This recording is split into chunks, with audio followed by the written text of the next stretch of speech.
We all know the basics of grooming: showering, waxing, and brushing our teeth. But what about those less obvious micro grooming habits that can truly elevate our entire look? In this video, I'm going to share the secrets to achieving that effortless, old money, quiet luxury look. It's all about those small, almost invisible details that can make you look clean, expensive, and completely put together. The best part, these subtle yet intentional habits don't require an elaborate routine or expensive products. Micro habit number 1, nail oiling and scrubbing. Clean, well-groomed nails offer a very clean and put together look because our nails collect a lot of dirt. They can get very, very dry quickly because we're always washing our hands. So if you neglect all of the nail scrubbing and the oiling, you will give yourself a very unkept look. If people come a little bit closer to you and you're getting handed a drink and you're taking it and your nails just look really dry and there's dirt underneath, it is going to just completely diminish your overall look, which we do not want. Nails can collect dirt and dead skin around the cuticles all the time, very, very quickly. So it's important that you're on top of your nail oiling and your nail scrubbing. All you need for this is a small brush, some soap, and a cuticle oil or any body oil, and just massage it around your cuticles, scrub them first, and give your hands a little bit of a pamper, exfoliate them, get all the dead skin off. You can even take it a step further to apply a retinol palmate to your hands so that you're doing some preventative stuff for when you get older, less wrinkles, because we age from our hands and our neck the quickest. So you can even do that and just make sure that they're always looking soft and nourished and taken care of. Micro grooming habit number 2 is taming your flyaways and adding shine to your hair. Flyaways and dull hair can distract from the overall aesthetic you're going for. You can look chef's kiss. Hair is a very vital part to the overall look. So if you're dressed up and you're looking super good, but you've got dull, frizzy, dry looking hair, or it's just not tamed properly, you're not gonna shine the way you want. So make sure you're putting a little bit of oil at the ends of your hair, taming the flyaways, combing it down. You don't have to do a full-blown blowout, but just making sure that it's just polished, clean, and kept nice and tidy. You're gonna achieve this by just taking a lightweight, very soft oil, putting it at the ends of your hair, taking your fingertips or a soft brush and just brushing through, and you'll notice it just gives this radiant, elegant look. This is such an old money beauty secret because if you look at someone who is very put together, their hair is always at the forefront of it. Make sure you're not putting the oil at the roots of your head because that'll just weigh down your entire head and it'll just take away from the look you're going for. So put the oil at the ends of your hair, take your fingertips or your brush and work the oil up the head so that the least amount of product is going to the head. It's still giving that overall look of shininess and taming everything down, but you're not weighing it down and it's not looking flat and dull. Grooming habit number 3 is making sure you're addressing those dry, crusty feet, okay? Cracked calluses are the worst thing you can have when you look all put together and then someone just inches closer and looks at your feet and they're dry and they're cracked and they just look like you could just grate that over some pasta. We don't want that. Rough and cracked skin can make the best pedicure look bad. Like, I'm not even gonna lie to you. You could be looking so good, your feet could be done, moisturized, and you have cracked calluses that look like a block of cheese. Instead of waiting for the callus to build up and then just having this block of cheese on your foot, make sure every single day you're just taking a pumice stone in the shower and just shaving it down so that you're not left with this huge chunk of callus that is very, very difficult to now take away. And then do like an at-home spa day where you're soaking your feet and you're doing the whole enchilada at home for yourself. But every day, just taking that pumice stone is gonna help your feet stay soft, supple, and smooth, and just ready for any occasion. There have been so many times when I was younger where I was so scared to take my socks off because of the way my feet looked. Like, why did we not just do all of the footwork before? I don't know, but I would be in situations where I didn't want to take my socks off, and it was just very awkward and embarrassing. Now, as I'm an older woman, not an older woman, but you know, I've learned some things. I always use a pumice stone in the shower and then following up with my foot oil and my cuticle oil. Grooming habit number 4 is sparkling jewelry. So make sure your jewelry is keeping that luster and that shine. A lot of people will get their jewelry, they'll wear it, and they'll just completely forget to maintain the jewelry. It'll lose its sparkle, it'll lose its shine, and it just completely takes away from your whole look. Clean, sparkling jewelry gives you that put together vibe without lifting a finger. You throw on your jewelry and you're good to go. You will look instantly put together. A dainty stack of bracelets, a nice minimalistic necklace, some nice rings, an anklet, whatever kind of jewelry is your vibe, but just make sure it's sparkling and it's not giving that dull effect, because like I said, jewelry does lose its sparkle and its shine over time, so you have to be on top of maintaining the jewelry. This grooming tip is rarely ever spoken about. We just think that, okay, we'll wear the jewelry and we're good to go. You have to maintain the jewelry so it continues to sparkle. So how you're gonna do this is just grab a polishing cloth or some very mild soap and water and just brush the jewelry and then dry it, and you are going to see how it sparkles, because the jewelry accumulates dirt, accumulates grime, it goes through a lot, and it needs some maintenance. This very little, tiny, overlooked detail can give you a very radiant and glowing look and just take your skin tone and your whole vibe to the next level. Number 5 is a weird one, and this is having a feminine, clean skin scent. So if you smell your skin, it gives off some sort of fragrance, but to keep it smelling fresh and just clean and having that feminine scent, you want to do a double cleanse in the shower. So what I do is I take my Dr. Bronner's bar soap and I'll use that with my exfoliating gloves, and then I'll go in with my Dr. Bronner's, the actual liquid soap. I'll go over my body again, and then I'll go in with a third thing, which is my scented body wash that is moisturizing and it's got all the fun scents. So this is not a double cleanse, this is a triple cleanse. That is going to help whatever products, whatever lotions and body butters you put on top of your skin last. So even when those body butters kind of disintegrate, you're still left with this very soft, feminine scent that is just naturally coming off your skin, which is very inviting. Like if people are around you, you don't have to have on the most expensive perfume to smell good. It can come from just a natural scent that your body's giving off because you're doing the triple cleanse in the shower every single day, and then following it up with a body spray, a body butter, body oil, and then your perfume. Once those things start to fade away, you're still left with a very fresh scent. Layering products is truly the secret to that long-lasting 24/7 smelling good vibe. You know, some people, they don't smell good. That's the fact of the matter. Hygiene's not good. They don't know what they're doing with their skincare products, so it's just not lasting as long as they'd like. When you start your smelling good routine in the shower, you will notice you will never smell bad again. You will always smell good because you're layering the products. Once one goes and the other one goes and the other one goes, you're still left with this very fresh scent that is coming from your natural skin. And then you start doing it every single day, and then you create a compounding effect where you will literally never smell bad again. And what I like to do to take this to the next level is mix my scents. So in the shower, I will do very fresh, clean, eucalyptus, tea tree oil, lavender kind of scents. My body wash will either be a sweet or floral scent, and depending on if it's a sweet or floral scent, my body spray will be the opposite of that. So if I do a sweet body wash in the shower, I will do a floral body mist and body spray, and then I will do a sweet body lotion and body butter, and then I will do a floral perfume. So I alternate my scents and I layer on top of each other. So we're getting this just beautiful garden of scents. And this routine is feminine, it's clean, and it gives you that very fresh smell without being overpowering that makes people's nose hairs fall off. Micro habit number 6 is eye boogers and lip boogers, okay? Even saying that grosses me out. Number 1, eye boogers, we all get them, but you need to be on top of them. You need to make sure that you're carrying a Q-tip with you because they can accumulate over the day. They don't just happen when you wake up. If you're wearing eye makeup, it can get into the corners of your eyes. You can be left with these black, goopy things in your eyes, and that, to me, is very gross. So make sure you are carrying a Q-tip with you every single day wherever you go, and you're just doing those subtle checks. When you go to the bathroom, do a quick face check, check if you got those eye boogers, get your little Q-tip out that you've put in your purse, and get them out of there. Clean the water lines of your eyes because, again, makeup can build up there, and that just takes away from this clean, put together look and gives us more of that grungy, kind of disheveled look. Makeup from night before, we've just woken up, we're hungover. We don't want that look. We want to look effortless, polished, and clean. And this comes from the micro details that are very invisible that other people overlook.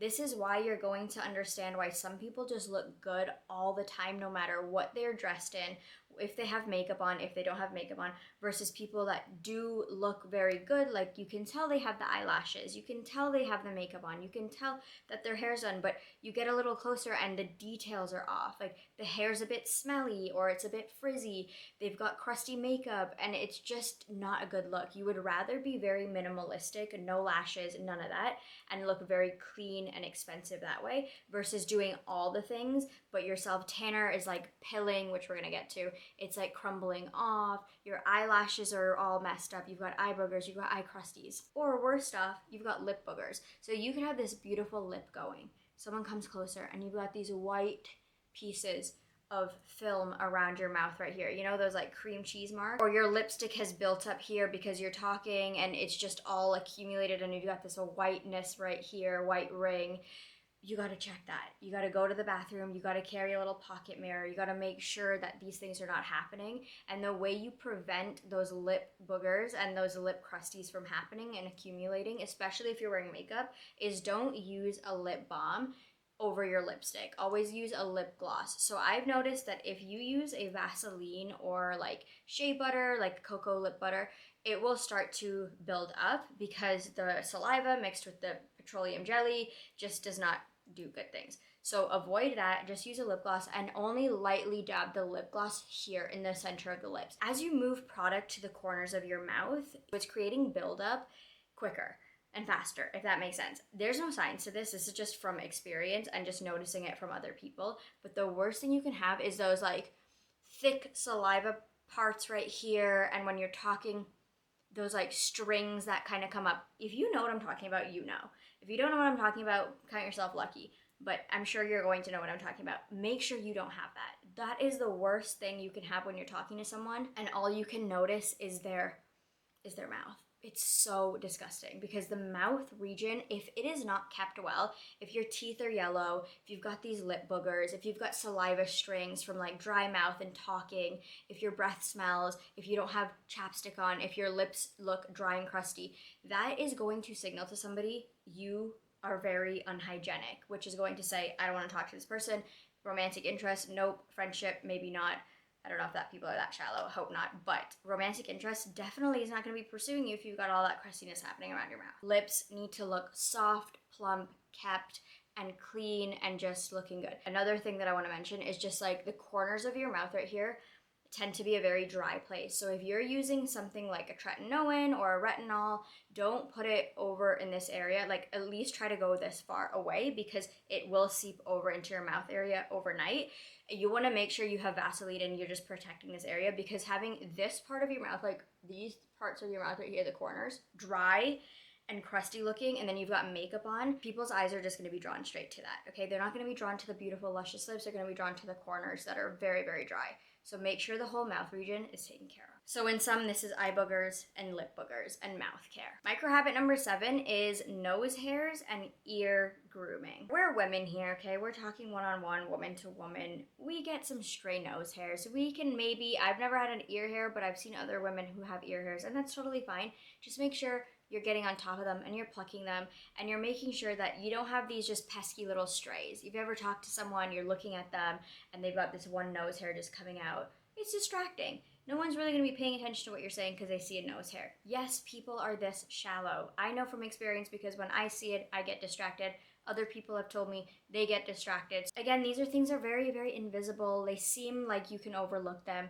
But trust me when I say if your goal is to just look effortless and clean and expensive and put together without doing much, you need to be on top of these things. Ear care, making sure you're taking some witch hazel right behind your ears and making sure you're not just using your Q-tip in this hole right here, but you're taking that all around your ear here, behind your ear. That can make such a big difference because if you've ever smelled some people, you know that they've got some ear funk happening and you can just smell it. It's very pungent. If you look behind their ears, it's probably very, very thick buildup of ear gunk, and we don't want that. So make sure you're just cleaning your ears. Again, if you're talking to someone, I'm sure you've looked in somebody's ear and you've just noticed a few things. You're like, oh, that's gross. Like, if you look at someone and you notice these things, it just sort of hints to their overall hygiene routine that makes you feel a little bit put off. So make sure that you are taking care of it. So if someone's looking in your ear, let them look, okay? It's clean. You can probably see into my brain because that's how clean it is. Just make sure you're taking care of these things. You can either wax your nose hairs, I wax my nose hairs, or you can get these nose hair trimmers, which I don't really like. I used to use my dad's back in the day, but it just makes it very prickly up there. And we don't want that like prickly, uncomfortable feeling because then you're not gonna do it. Get some wax or get it professionally done if you don't wanna do it yourself. Put your wax up there and just yank it out. you're good to go, okay? Fresh, clean, feminine looking nose, no stray hairs. It gives that overall polished look again. Habit number 8 is tongue scraping. I've said it before, maybe, I think I said it on my Instagram, but I will say it again. Tongue scraping, okay? This is a huge thing in the Indian community. Like when I was born, I was handed a tongue scraper. A lot of people in the Western world don't understand that a tongue scraper is truly the key to your oral hygiene. Flossing, that's all regular schmegular stuff. Brushing your teeth twice a day. If you are doing all those things but you are not using a tongue scraper, it's not going to happen for you. You're going to bring out your tongue and there's just going to be this thick film. I call it cauliflower tongue, where it's just thick, white buildup of food and just a bunch of nastiness that you don't want sitting on your tongue. You don't want to kiss somebody if their tongue look like that. People are not going to want to kiss you if your tongue looking like that. So make sure if you can take anything from this video, get a tongue scraper. Not only does it improve your overall aesthetic look when you're talking, right? Your tongue can be seen when you're talking.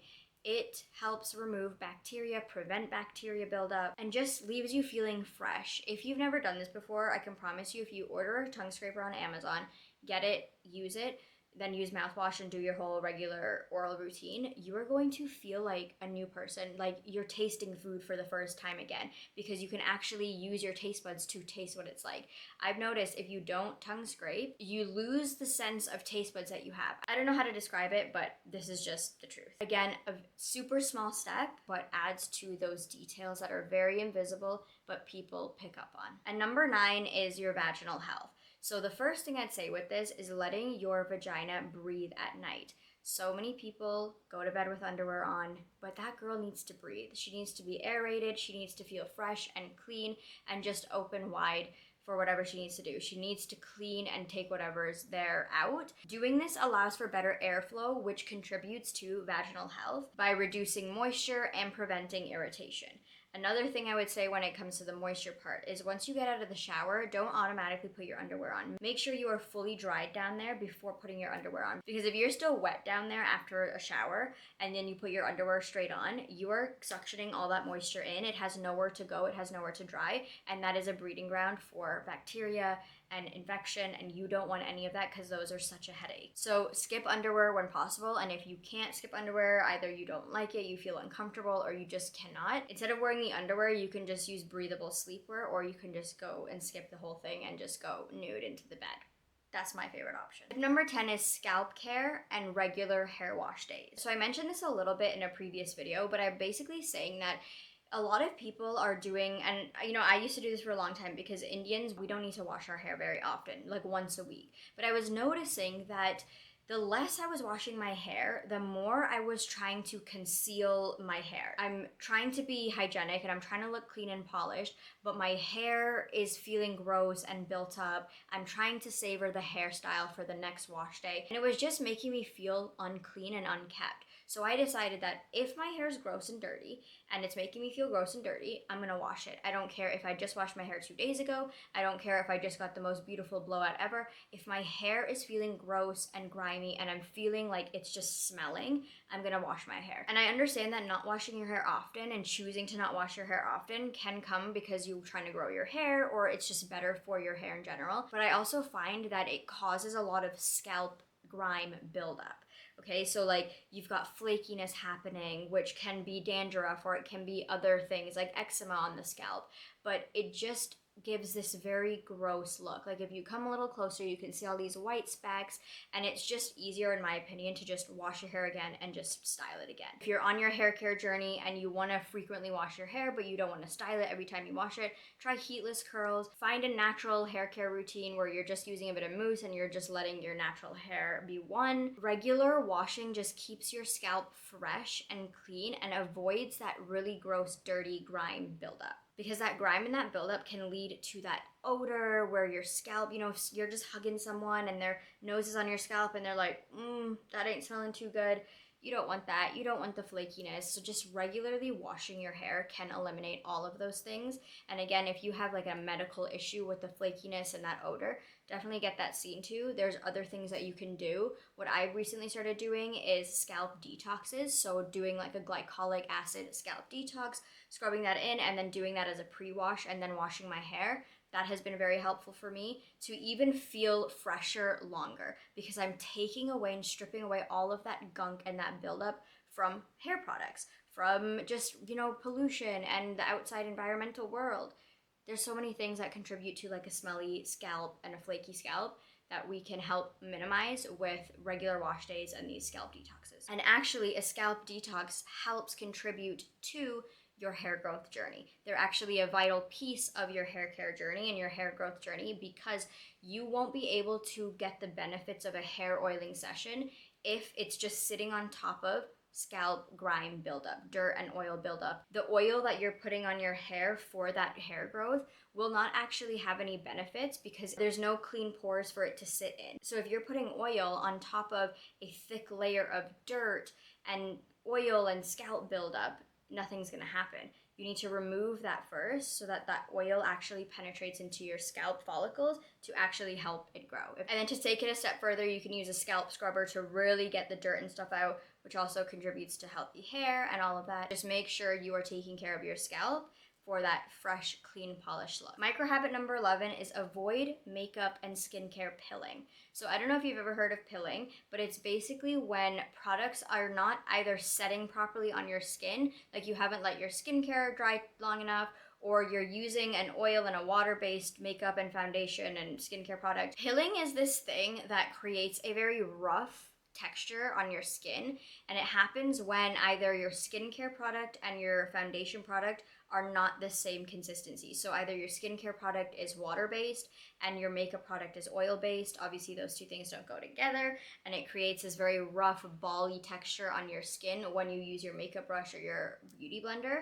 Or it's that you're not letting your skincare dry down or soak into the skin long enough before applying your makeup. So make sure you're preventing this by using 1, compatible products, but 2, you're allowing your skin to really soak in each layer of the product, and you're doing those proper layering steps when it comes to your makeup and foundation.